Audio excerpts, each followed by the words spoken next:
Alors face aux dérives, comment contrôler, reprendre le contrôle sur les algorithmes? Faut-il tous les auditer? Est-ce possible, réaliste? La transparence des algorithmes, qu'est-ce que ça veut dire exactement? On en parle avec Benoît Rothenbourg, bonjour. Vous êtes docteur en informatique, expert notamment en audit d'algorithmes, mathématiques appliquées et intelligence artificielle. Vous avez rejoint l'INRIA en 2020 pour piloter le projet Regalia dont nous allons parler. Son ambition, c'est de créer justement un cadre de régulation des algorithmes sur les plateformes digitales. Avec vous pour discuter de ce sujet, Juliette Mattioli, senior expert en intelligence artificielle au groupe Thales. Vous êtes fortement impliquée dans ce grand défi national pour sécuriser, certifier et fiabiliser les systèmes fondés sur l'IA, et plus particulièrement dans le programme Confiance.ai, pour lequel je vous avais invité, qui est un collectif de 13 partenaires industriels et académiques français majeurs. Et vous représentez Thales au comité de pilotage de Confiance.ai. Et restez avec nous en plateau Nicolas Van Bremerch, alias Persac, que tout le monde connaît bien évidemment, de Spintank et Renaissance Numérique. Alors, première question peut-être pour vous, Benoît. Est-ce qu'il vous semble que les algorithmes aujourd'hui sont en dehors de tout contrôle, de tout audit? Alors, je crois que l'exemple qu'on a cité tout à l'heure n'était pas un problème d'algorithme. C'était un problème de moi qui dis « oh chiotte l'arbitre ». Ça doit être à peu près autorisé, mais qui peut dériver très vite si j'y ajoute de la haine ou des remarques. Donc là, c'est un homme qui produit un contenu, qu'il envoie vers d'autres hommes. Mais là où il y aura un algorithme, c'est si l'algorithme de recommandation va pousser une vidéo TikTok à mon fils avec ce même message au shot l'arbitre. Donc cet algorithme. Juste pour préciser, pour ceux qui n'ont pas vu le début de l'émission, donc avant, on a parlé de la FIFA qui protège les joueurs contre les messages de haine en ligne, voilà, qui essaye de filtrer un peu ce qui se passe sur les réseaux sociaux. Donc le problème, vous dites, c'est l'algorithme qui va amplifier. Amplifier, voilà, le mot amplification est pas mal. Et ça veut dire que chacun est dans sa bulle, et puis de temps en temps, les bulles se rencontrent via un algorithme qui recommande un certain contenu à certaines personnes. Et c'est ça qu'on maîtrise moins bien. Parce que cet algorithme, il a un objectif économique. Maximiser les clics, ou maximiser l'engagement, comme on dit. D'accord ? Donc lui, il fait son boulot, et il le fait plutôt bien. Mais quand un contenu est très toxique, très haineux, même trash, ça crée du buzz. Et donc en fait, c'est un contenu qui est une sorte de pépite d'or. Et donc qu'il va tamiser. Donc cet amplificateur tamise les contenus et met en avant la pépite. Mais est-ce qu'aujourd'hui, la question c'est est-ce qu'aujourd'hui on peut contrôler la manière dont cet algorithme va travailler l'amplification et lui demander d'amplifier ou non certains messages? Est-ce qu'on a un contrôle quand même sur ces algorithmes? Alors, si je veux contrôler Bismart ou TF1, j'ai juste 24 heures par jour à écouter quelque part. Oui. C'est assez facile. Si je veux contrôler une plateforme comme TikTok, je dois contrôler des millions d'heures de vidéos par jour.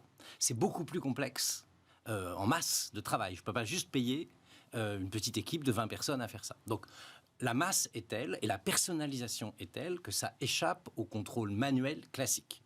Il faut donc mettre des sondes, mais pour ça, il faut avoir le droit de mettre ces sondes. Eh oui. Et les conditions générales d'utilisation, jusqu'à présent, et là les nouveaux textes dont Nicolas fait allusion, donc les textes comme le DSA, Digital Services Act, donc voté en juillet 2022 en Europe, applicable je crois en 2023, mais pour de vrai 2024, vont permettre de mettre des sondes.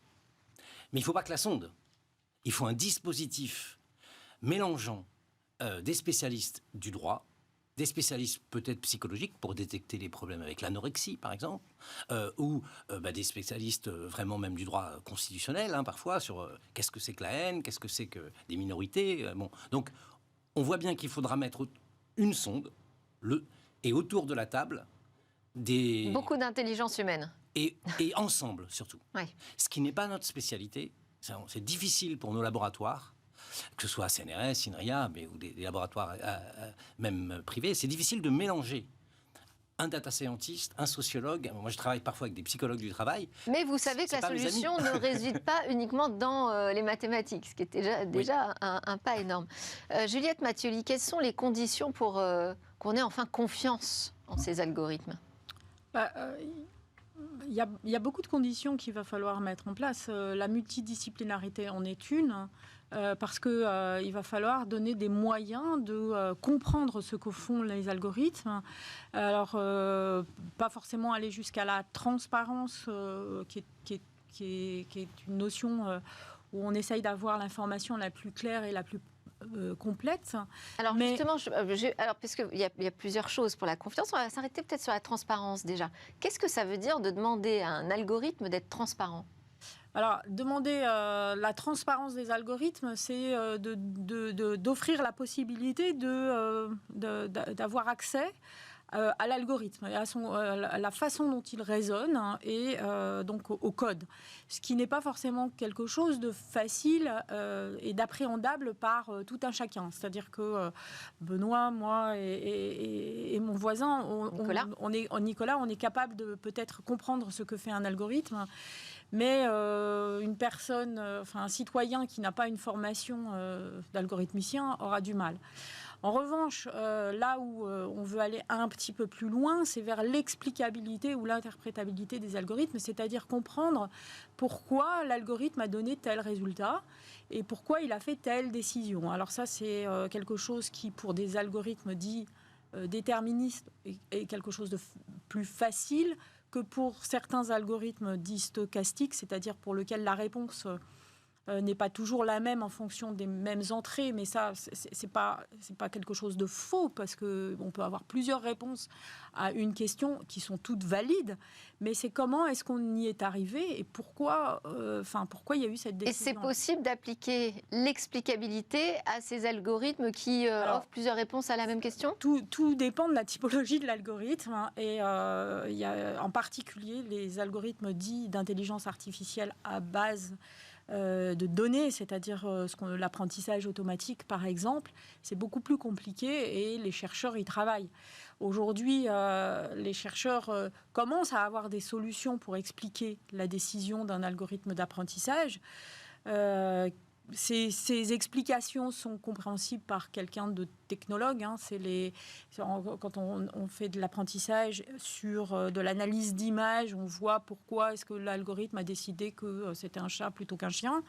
Par contre, l'explication en langage humain, pour l'utilisateur final, hein, c'est quelque chose de beaucoup plus compliqué. Et pour l'auditeur, c'est aussi quelque chose d'important parce qu'il va falloir apporter des preuves de ce que fait l'algorithme. Mais là, l'auditeur, il est en face de moi. Et alors, l'auditeur, justement, qu'est-ce que ça veut dire auditer un algorithme ? Est-ce que ça veut dire aller regarder dans son code, finalement, qui est presque un secret de fabrication, non ? Je pense que c'est, comme l'a dit Juliette, c'est presque illusoire de demander le code. Ouais. Et d'une, parce qu'on l'a perdu, des fois. C'est du Fortran, c'est des vieux codes qui ont été faits parfois, puis après, il a été acheté. On a acheté un bout de code et on a rajouté des choses au-dessus. Donc, je crois qu'il ne faut pas trop aller dans cette voie. Finalement, ce ne serait pas si utile. Et en plus, c'est pas forcément rentrer utile. dans le code. Ouais. Après, qu'est-ce qu'on cherche ? Alors, qu'est-ce qu'on audite ? On mène une enquête, en fait. En général, on a en tête un biais, quelque chose qui ne va pas. Homme, femme, religion. On a en tête quelque chose. Et donc, on veut surveiller. On a une sorte de postulat. Voilà. Il y a une discrimination homme-femme, ou il y a une discrimination sur le pouvoir d'achat.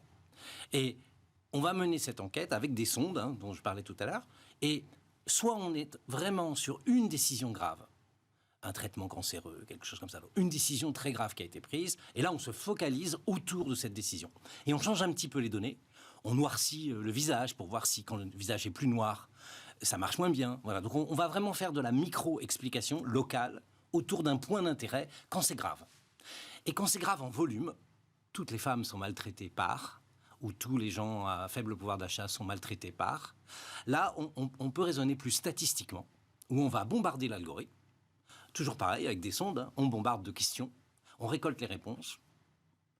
Ah oui, ça a l'air de pas bien se passer. Et on insiste sur les endroits où ça fait mal, dans ce que j'appellerais les replis de l'algorithme. Donc, on regarde les données en entrée et les données en sortie. Et les données en sortie, on les compare à quoi ? Alors, ça, c'est compliqué. Aujourd'hui, entre êtres humains, ce qui nous choque, c'est homme-femme. Des choses très catégorielles. Oui. Je pense que dans l'avenir, c'est des choses plus fines qui vont nous heurter. C'est pas toutes les femmes, c'est pas tous les hommes.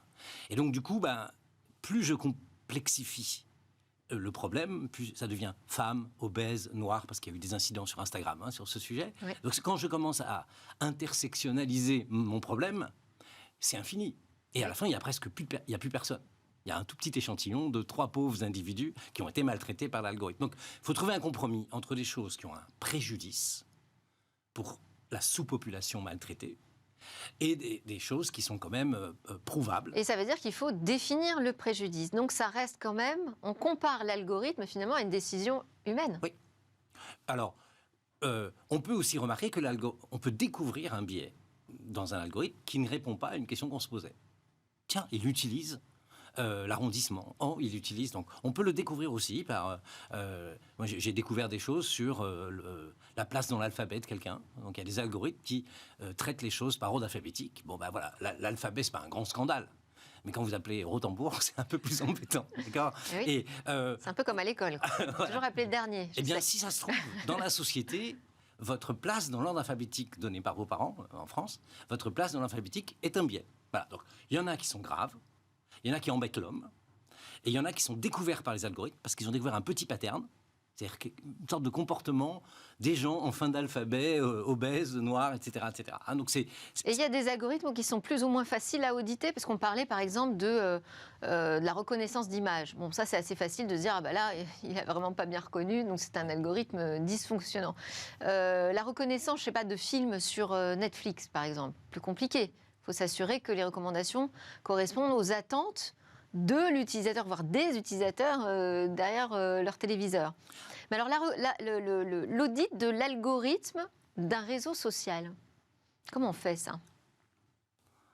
D'abord, il y a des algorithmes dans un réseau social. Oui. Donc, je pense qu'il faut à chaque fois se dire, est-ce que je regarde le For You de TikTok ? Est-ce que donc vraiment, et puis For You pour un client, enfin pour un utilisateur vierge, qui vient d'arriver, ou un utilisateur qui a un passif. Donc toutes ces choses-là, en fait, c'est le jeu, c'est le contexte et du site web. Aujourd'hui, vous pouvez fabriquer des outils qui vont nous permettre de décider si l'algorithme de Twitter, par exemple, amplifie des messages de haine ou non ? Il faut monter un bon protocole pour le faire, mais des choses peuvent être parfaitement définies quand on focalise la recherche et quand on focalise la cible aussi.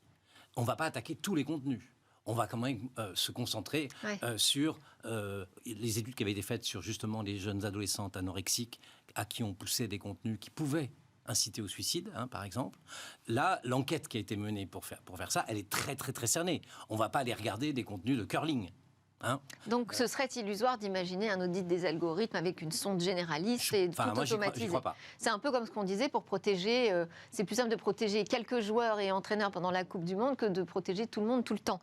Ça veut dire aussi que dans des systèmes critiques industriels, ça c'est vraiment le sujet sur lequel vous travaillez, Juliette, on ne peut pas utiliser n'importe quel type de dire, finalement. Non. Il est important. Quand le système est critique, c'est-à-dire que pour lequel une défaillance, une erreur peut avoir un impact sur les vies ou les biens, il est très important de vérifier certaines propriétés. Alors là, on ne peut pas se permettre de ne pas expliquer une décision dans un système critique. Alors on ne peut pas se permettre de ne pas l'expliquer, on ne peut pas se permettre non plus de ne pas démontrer que les propriétés attendues du système critique sont vérifiées. Enfin, il faut absolument vérifier que si j'ai un algorithme d'IA dans un avion, il faut vérifier que ça ne va pas m'induire en erreur et déclencher une panne qui terminerait mal, Mais, donc c'est limitatif en fait sur les technologies que vous pouvez utiliser. Aujourd'hui, oui, c'est très limitatif. C'est d'ailleurs dans ce sens que travaille le programme Confiance.ai. C'est vraiment pour essayer de donner des méthodes et des outils un peu à la mode d'une plateforme d'audit pour qualifier, certifier, homologuer ces algorithmes. Et à chaque fois, on vérifie plusieurs propriétés. Dans le cadre d'aujourd'hui, on peut vérifier aussi des propriétés d'analyse de biais, que ça soit dans les données, puisque les algorithmes à base de machine learning, enfin d'apprentissage automatique, s'entraînent sur les données. Donc, il ne faut pas que ces données portent elles-mêmes des biais. Donc, c'est toute comment analyser ces données. Mais ça peut être aussi pour d'autres types d'algorithmes qu'on appelait plutôt l'IA symbolique, dans les modèles. Parce que quand on modélise quelque chose, on a aussi un biais. Alors après, tout est une question de l'impact de ce biais sur la décision. Et donc les biais, ils sont toujours d'origine humaine? C'est toujours la faute au départ de la programmation, donc. Il peut y avoir une négligence humaine quand on ne s'est pas occupé de les regarder. Est-ce que ça pose la question de la responsabilité au final, hein, les audits quand même? Alors, j'ai envie de dire qu'on est dans une zone plutôt grise où il y a eu un peu de négligence. Et puis aussi, je pense toujours à l'évolution qu'il y a eu depuis une trentaine d'années sur les logiciels de planification de l'emploi du temps, par exemple. Oui. On planifie des gens dans des call centers ou des techniciens de l'antenne, par exemple. Donc, c'était extrêmement spécifié il y a 20 ou 30 ans. On écrivait la DRH ou la responsable de l'équipe écrivait exactement ce qu'elle voulait voir et nous, algorithmiciens, on obéissait.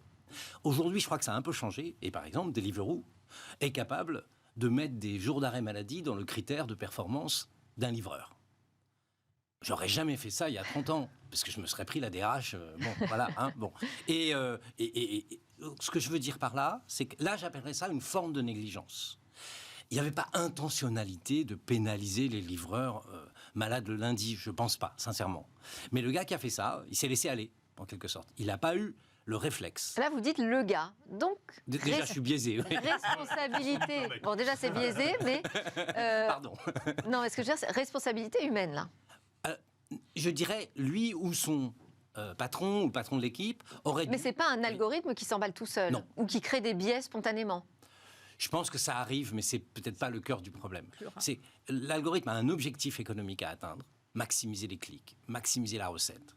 Et donc, si on lui donne accès à plein de données qui lui permettent de maximiser, je vais vous envoyer un hôtel qui n'est pas du tout l'hôtel que vous préférez. Je vais vous envoyer l'hôtel qui m'apporte la plus grosse commission. Oui.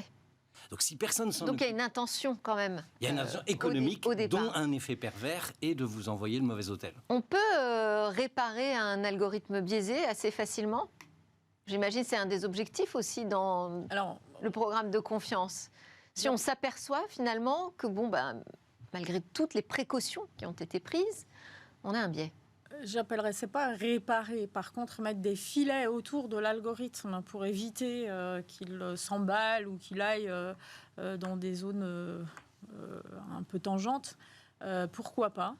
Mais réparer un algorithme, c'est un peu compliqué, quoi. Déjà, il faut avoir... Benoît, là-dessus, j'aime beaucoup l'expression de filet. Auditer, ça suffit pas. Après, il faut quand même agir. Il y a deux types de méthodologies de réparation, ouais. Avec des guillemets, effectivement, comme Juliette. Premièrement, de l'intérieur. En fait, il avait oublié une contrainte, qu'il fallait être égal avec les hommes et les femmes. Il avait oublié. Ouais. Donc, on va forcer l'équipe qui a fait l'algo, on va lui dire, maintenant, tu rajoutes une nouvelle métrique. Les clics, c'est bien, mais être égal entre les hommes et les femmes, c'est mieux. Avec un seuil admissible, hein, d'accord ? Donc ça, c'est de l'intérieur. Et même de l'extérieur, il y a des travaux assez intéressants en mathématiques qui disent, vous me donnez une boîte noire, qui biaise, qui triche, qui fait quelque chose sur ça, je peux la punir de l'extérieur, en quelque sorte, pour créer une enveloppe. Donc on touche pas à l'intérieur, ce qui est très pratique, et on corrige juste le problème de l'extérieur en perturbant vraiment à minima l'enjeu économique de la boîte noire en question, parce que sinon c'est vache. Hein. Bon. Donc, par exemple, je vais faire un petit vote entre un homme et des femmes, et je vais faire que la réponse pour un homme soit la moyenne de la réponse des femmes qui lui ressemble.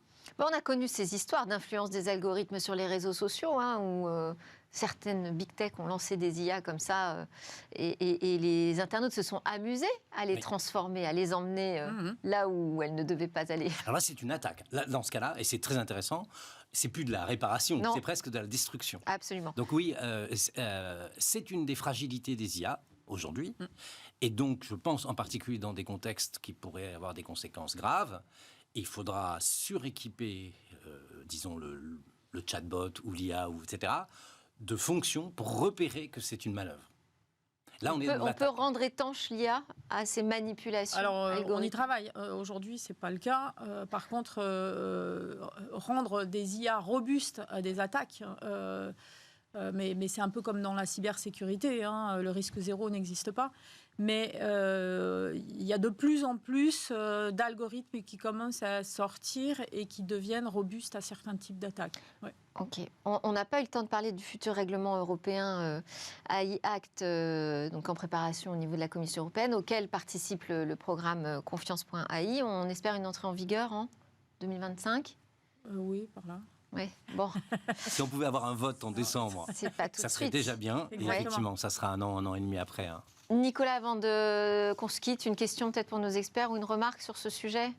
Non, je suis passionné par les sujets de recommandation des réseaux sociaux et l'immense difficulté qu'on a, notamment sur YouTube, sur Instagram, comment est-ce qu'on suggère des contenus, c'est que les humains participent et ont des intérêts à nourrir et ont compris comment est-ce qu'on essaie de nourrir, et des groupes de pression, des politiques, des entreprises cherchent à utiliser les biais de l'algorithme et à le nourrir. Voilà, des fascistes comme des gens bien intentionnés, hein, des militants de toutes les causes, essayent de nourrir ce biais et cet espace public. Et donc, c'est évidemment difficile, éminemment difficile à faire. C'est pour ça que nous, on recommande beaucoup que les plateformes fassent des analyses d'impact et les rendent publiques. Elles ont les moyens, souvent, de le faire.